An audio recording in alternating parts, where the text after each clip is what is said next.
Hi, dear students, warm wishes and welcome from your maths teacher, Mrs. R. Amudavalli. Good. We all know that our life and mathematics is closely interrelated and associated. Addition, subtraction, multiplication and division are the four basic operations of arithmetic which symbolically describes our life. Yes. Addition, subtraction, multiplication and division equals to life.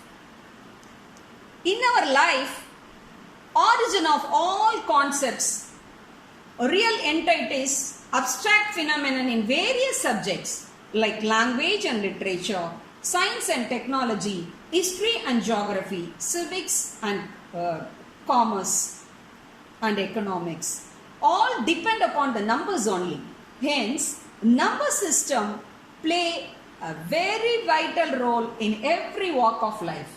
With this small introduction, I like to take you all to this video through which you can recall the number system, that is through that real numbers, number system and real numbers. What do you mean by real numbers? The numbers which are the combinations of rational numbers and irrational numbers are together called as real numbers. Real numbers we denote by the English alphabet capital R, and rational numbers by Q and irrational numbers by P. Okay. What do you mean by rational numbers? Rational numbers are derived from the word ratio. Ratio means you all know that is fraction. So the numbers which can be written in the form of fraction are called rational numbers. Okay. What are called rational numbers? See, the numbers which can be represented on the number line, together we call them as real numbers. So in that way, both rational numbers and irrational numbers together can be represented by individual points on the number line. So they are called real numbers. Now let us see what are called integers. This is the number line. In the center position, the number 0 is there. The right of that 1, 2, 3, 4, 5, 6, the numbers it goes, that already you would have studied since your primary classes, as called as Hindu-Arabic numeral. Since these numbers are used for counting, we normally denote them as counting numbers or natural numbers denoted by the alphabet N. So 1, 2, 3, 4, etc. are called natural numbers. So it occupies the right position of 0. Okay. To the left of 0, minus 1, minus 2, minus 3, minus 4, these are called negative integers. So to the right of 0, positive integers are natural numbers, and to the left of 0, negative integers. All together we denote as integers denoted by the alphabet Z. Okay. How can we say all these numbers are rational number? Every integer you can denote as a fraction. 2 can be written as 2 by 1. 4 can be written as 4 by 1. 6 can be written as 6 by 1. Similarly, 0 can be written as 0 by 1. And minus 3 can be written as minus 3 by 1. And minus 7 can be written as minus 7 by 1. So, all these integers invariably, whether they are 0 or natural numbers or positive integers or negative integers, everything can be written in the form of a fraction. So, they are all called rational numbers. Okay. Now, let us recall the important properties of natural numbers. The natural numbers can be divided as odd and even. What do you mean by odd? The numbers ending with the digits 1, 3, 5, 7 or 9 are called odd numbers.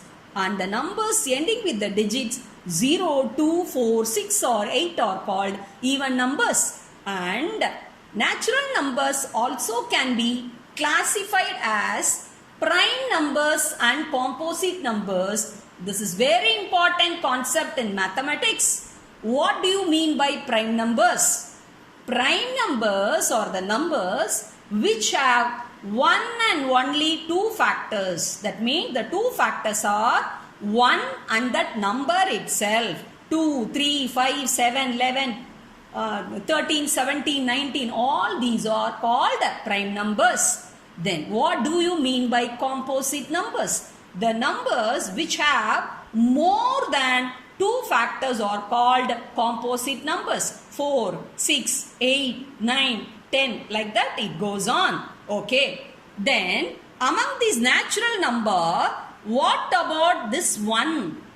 1 is neither prime nor composite. So it is a unique number because the number 1 has one and only one factor. That is, the factor of 1 is 1 only. So it is not coming under the list of prime and as well as composite. So 1 is neither prime and composite. But 1 is a universal factor. That is, 1 is a common factor for all the numbers. So all the integers are getting divisible by 1. That is the important property of 1. Okay. Now let us pass on to the next. Whole numbers. What do you mean by whole numbers?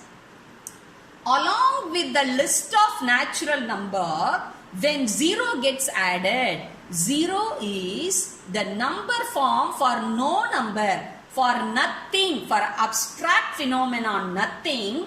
Something can be represented, that something is in the form of 0. That 0, so starting with 0, 1, 2, 3, etc. are called as whole numbers denoted by the letter W. Okay. Now let us recall what are the important properties of 0. It's very important, so listen carefully.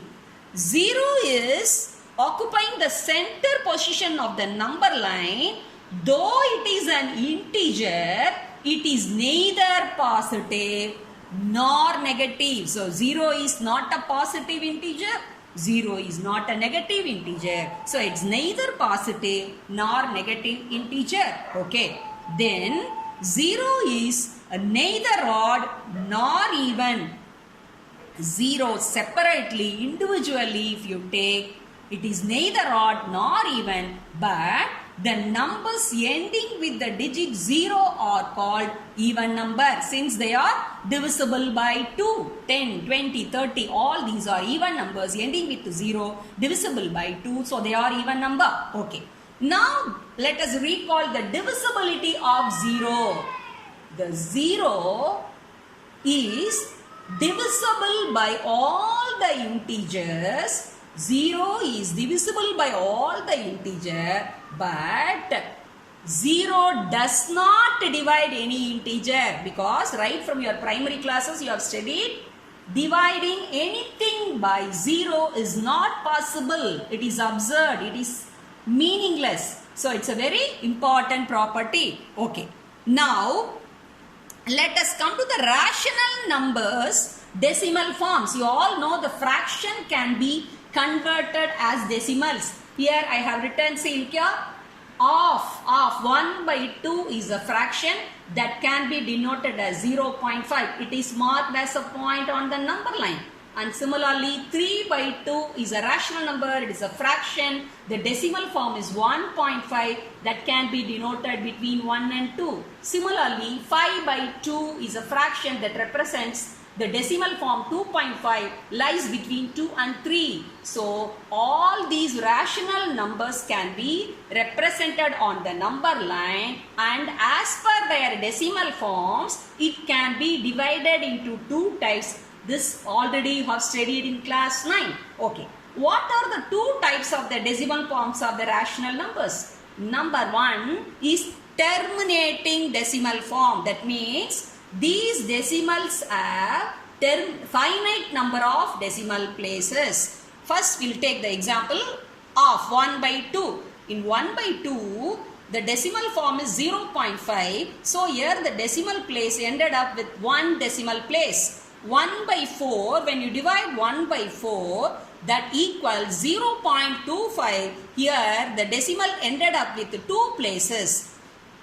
Then 3 upon 10, when you divide 3 by 10, that gives you the decimal 0.3 ended up with single decimal place. And 7 upon 100, that gives you the decimal 0.07, that gives you 2 decimal place. In all these fractions, the rational numbers, the decimals are ended up with finite number of places. So this type of decimal form is known as terminating decimal form. Okay. What is the second type of decimal form is non-terminating and recurring. That means the decimal places will not come to an end, but they will go on repeated. Okay. 1 by 3, that can be written as 0.3333, etc. Here the digit 3 gets repeated, it gets recurring. So it can be written 0.3 bar. That bar denotes the digit 3 will get repeated. And similarly, 2 by 3 can be written as 0.666, etc. So it can be written as 0.6 bar. So here you can note down, here the digits in the decimal places are not getting terminated. So non-terminating, but they are getting repeated. So these are the 2 decimal form of the rational numbers. Okay. Then how can you identify or differentiate irrational numbers? Irrational is the opposite or antonym for the rational numbers. The numbers which cannot be written in the form of a fraction are called irrational numbers. So their decimal form will be non-terminating and non-recurring. See, I have written an example 0.010011001111. We don't know where it ends. What is the pattern of the decimals? It follows also. So it's non-terminating and non-recurring. Here you see root 2, root 3, root 5, root 7, etc. All these are called irrational numbers. Here you can identify the numbers within the square root 2, 3, 5, 7, etc. are prime numbers. So the square root of all prime numbers can be denoted as irrational numbers because their decimal forms are non-terminating